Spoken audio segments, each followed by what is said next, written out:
Moi bo día, son Manuel Lourenzo, alcalde de Soutomaior. En este pouco máis de 2 anos que levamos de goberno, pois o noso obxectivo foi a transformación do noso concello.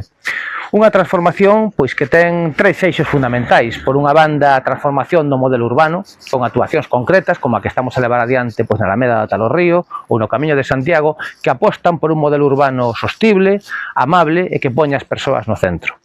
Unha segunda liña de actuación que ten que ver co respeto polo medio ambiente e que ten como eixo fundamental o saneamento da nosa ría. A depuradora que precisamos no fondo da ría pois é un imperativo para o noso concello e traballamos dende o minuto 1 para que sexa unha realidade canto antes. E unha terceira liña de actuación que ten que ver coa xenda e cos servizos. Precisamos rematar con ese modelo de vila dormitorio que viñamos padecendo desde hai tantos anos e por iso decidimos dende o minuto 1 apostar por unha xenda rompedora que é esa referencia para a comarca.